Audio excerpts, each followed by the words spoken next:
Ladies and gentlemen, welcome to the Mission Employable podcast. My name is Ben Oldak. With me is Kathy Leggett, my co-host. Kathy, I'm assuming things are going well with you? Yes, they are. Awesome. Well, good to have you back in with us. Yes, I missed last podcast, so I'm sorry. No, it's all good. I was hopefully the dulcet tones that I produce will be good enough for the people. I'm and sure they will. They don't. You don't miss you too much. With us today is Ed Bleimehl. He's the apprenticeship coordinator at Ironworkers Local 67.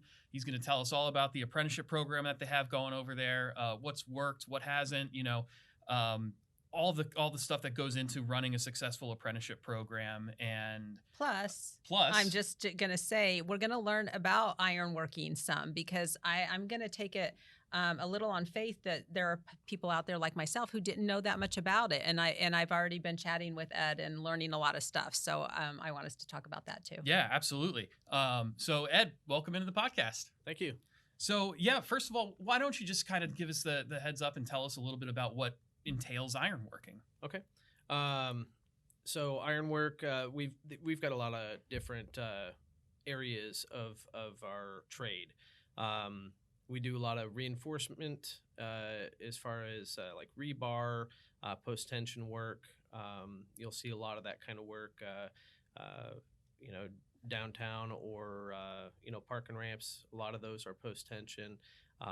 Basically anything that's going to be, filled up with concrete, they're going to want to reinforce that with rebar. So we do a lot of that. We do a lot of structural steel, so the beams, the columns, basically the skeleton of the building. Mm-hmm. And explain, you and I were chatting, and I said, okay, so I'm driving by, some of these large construction projects downtown. What part of that are you guys doing? So we pretty much start from the ground up. Like I said, we do all the rebar. So when they pour the footings, inside the footings, there's going to be rebar. We then work our way up with the beams and columns. Then once all that's done, we do a lot of the detail work too. So a lot of welding, a lot of handrail. We put in the stairs, and then some of the other big things that you'll see as you're driving by, the wind towers. We set those also. All the big heavy rigging.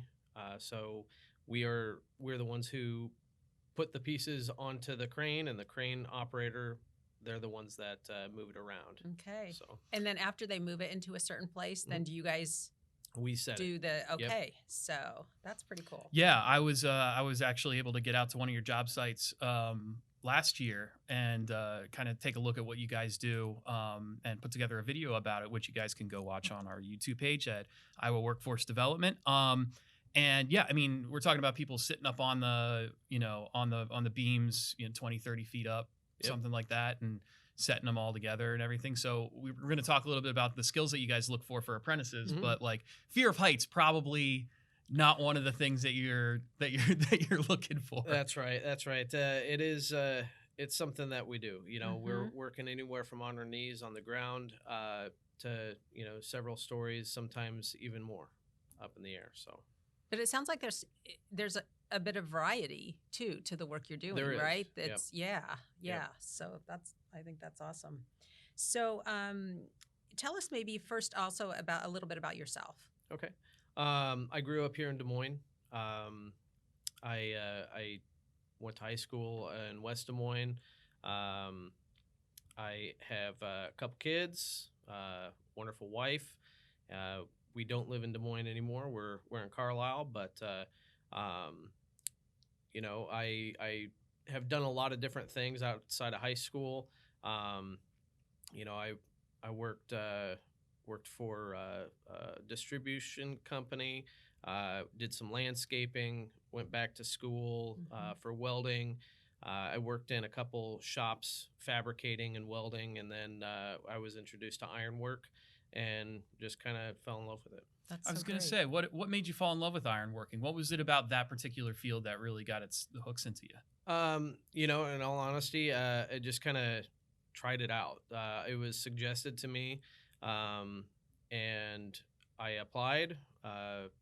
Knew there was a bunch of welding, and I heard a lot of good things about it.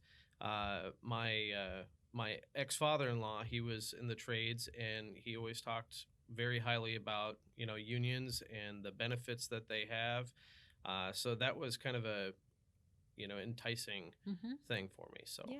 And I got to imagine there's something about the satisfaction of the work that you have too, that, driving around, seeing buildings that you've helped put up. absolutely. I tell the kids all the time, when we're driving around, hey, I helped build that, I welded on that, and they get tired of it, but it's something to be proud of, and they'll be able to tell their kids and grandkids, hey, Yeah. Dad, Grandpa, worked on that too. So Yeah. And that's really cool because like we're talking about buildings that, stand the test of time, right? Like it's not just like you put something together and then 10 years later it's gone. It's, I mean, like you said, it's something that you could theoretically build and your grandkids or your great grandkids would be able to see. Yep. And I think that's kind of a really unique piece of it.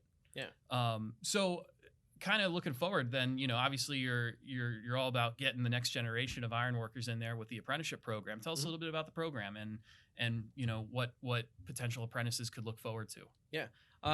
So one of my jobs is I'll go to different career fairs, and whether it's at a high school or the Central Iowa Building Trades. I've been out to the state fairgrounds to do a career fair out there before. And you get all walks of life. It's not just high school kids. It's people wanting to change careers, Right. Or just people that are curious and, want to just better themselves. So, we start off typically, we'll tell them to apply for work first. Then, in June, that's when we accept applications for the apprenticeship. And then in October, we start doing our interviews, and that gives the applicants time to really get a feel for what the trade is all about. Yes. We get to see also if they're a good fit for us, and get to talk to their, foremen and bosses and people that they're working with, to, kind of feel them out, and then we can have that discussion. Are we good for you also? And then school starts in November. It will go from the middle of November to the end of March, and we go in on Saturdays. Normal working hours for us is 7 to 3:30, so that's the time frame on Saturdays that we have them in. And then for a couple weeks in January, we do block training 5 days a week, and that's when we get really hot and heavy with certification classes. So whether it be OSHA, first aid, CPR, welding, rigging, any of that kind of stuff, we dive in pretty deep. Yeah, that's awesome. So one of the things that I had asked you about is what ages do you have entering your apprenticeship program? And you talked a little bit about it just not being high school students, but just talk a little bit more about that, because I do think that it's important for people to understand a career change or something happened to your job and you're forced to looking to another opportunity. Right. That's one of the things I love about apprenticeships is that opportunity exists for you to be able to be an employee, to earn while you learn, but to get a really good skill built and a great career. Absolutely. We have people, coming straight out of high school. Actually, last year we had a senior at one of the, local high schools here who he had already been 18, and we were able to get him kind of an internship. Awesome. So he was able to, go to work for a few hours and go to class for a few hours, and then he ended up joining the apprenticeship. So we get people right out of high school, sometimes still in high school, and then we get people, like I said, coming from other industries. Our range of ages is anywhere between 18 and 45 right now. When I got into it, I was 28. So I had done a lot of different things from 18 to 28, and it was one of those career change things for me. We also get some people that are needing a second chance. So they've made some mistakes and got out of the system, and now they're wanting to improve their life. Yes. So great opportunity there too. It is. Yeah, we love those opportunities. I was going to ask you a little bit about kind of like the end result of this, right? Like, we talk about registered apprenticeships on this show a lot, and part of it is trying to convince more companies, businesses, anybody else out there to think about starting an apprenticeship program. That end result is like retention. You train these people, then what happens? I just wanted to ask about what the retention has been like for you guys, and after these folks finish the program, how many of them are you hanging on to? We're the ones that make it through the program. Most of them are sticking around for quite a while. Mhm. Every Yeah. now and then you'll get some of them that it's not quite for them. Mhm. Like they thought it was. Just like when you graduate Anything. college, Sure. and Yes, start a career, yes. you're like, this might not be for me. Right. Or you change your major Right, a million times, yeah, right? that was me. So, yes. yeah. Yes. But yeah, it for the most part, the ones that stick around, they've got a passion for it. Mhm. So it is a very niche trade. So it's not for everybody, but the ones that really stick around, they're going to Mhm. be in for a very long time. Yeah, like decades of work. Yep. So I like how you, what I think you said is that you encourage folks to apply for employment Mhm. first, and then like with a company that would maybe get their hand, give them a little insight into what the work is like. yes. And I think that's a really great idea. And like you said, it's not always going to work out, but I mean, I think that makes sense as providing a pathway, because then if they enter the apprenticeship, then they've got the training. You're investing a lot in them too, Right. and hopefully that a good percentage of them have determined if that's a fit. What are the skills like? What like if you're thinking of people who might be attracted to this trade, what might they be interested in? Working with your hands, I think maybe you said, or are there any other, kind of characteristics of individuals who like this? People that like to be outdoors. Yeah, we work good point. outside, Yes. all year round. So it doesn't Mhm. matter if it's -5 out or 105, we're out there working. Mm-hmm. So, wanting to be out in the elements and, just enjoy the Mm-hmm. outdoors is a big thing. One of the questions that a lot of teachers ask when I'm at Mhm. career fairs is, what can I tell my students to, Mhm. help prepare Yeah. them? And math does help. Yep. A Yep. lot of youngsters, they don't like to hear that. Mhm. That'd be me. Yep. Yes. When I was 16, 17, 18, I definitely didn't want to hear it. Mhm. But, when we teach it, we've got some refresher classes that we kind of go over math basics. And when we do that, we do kind of hands-on. We Mhm. make it very applicable to what we do. Yes. So, the students don't really realize that they're doing trigonometry or Right. geometry or Right. algebra. Yes. Once you say those words, it's got that stigma. So, Yes. Yes. just showing them Yeah. and kind of working through it, and then the more that they use it, the easier it becomes. It's not Mhm. just, sitting doing homework all night long, Right. It, like I said, it's very applicable to what we do. Yep. Other things that really help is over the last several years, especially, you'll notice, or I've at least noticed, more people in the trades are taking better care of their health. Mhm. So, being healthy, working out all the time, Yes. you want to stay in shape, because what we do is very active. Yes. We're using all muscles of our body. And, if you let some of that go, you're going to get hurt a lot quicker. Mhm. So taking care of yourself, that's a big thing too. So, Yeah. Well, that's important. yeah. So, but yeah, those are some of the big things that, we Yep. kind of look for. Related and, to, in the work. So What's kind of the career advancement look like in this industry? Because I'm just curious, like what that that ladder Mhm. looks like. There's all kinds of avenues that one can travel. So, you start off as a probationary, that kind of trial period that we talked Mhm. about, and then once you get into the program, it's kind of sky's the limit from there. We've got some apprentices that are bosses. Mhm. Some of them are already foremen driving a company truck. Mhm. And then once you turn out and become a journeyman, that's when the employers are really starting to look at your leadership skills. Mhm, You know, are they mhm. somebody that we can count on to, start pushing work? And then, you can become a foreman, you could become a superintendent. Um, we've got several owners of our you know, companies Mhm. that went through the program Yep. also. So, you could be, an owner of a company if you Sure. wanted to. The other avenue, if you wanted to be more involved in the union, that's another route too. Mhm. So I was fortunate that, the work that I was doing, I was doing a lot of welding.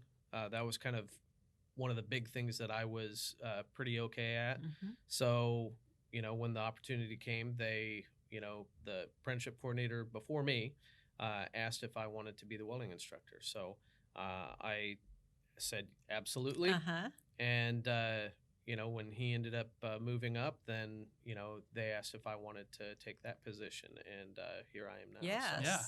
Yeah. What are some things that have like worked really well in the apprenticeship, and is there anything that you kind of did at first and now you've kind of changed it?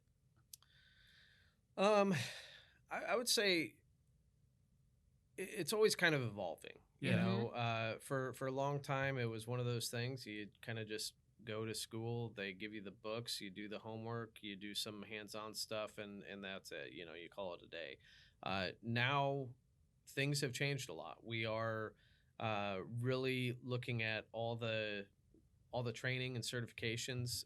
We take them very seriously.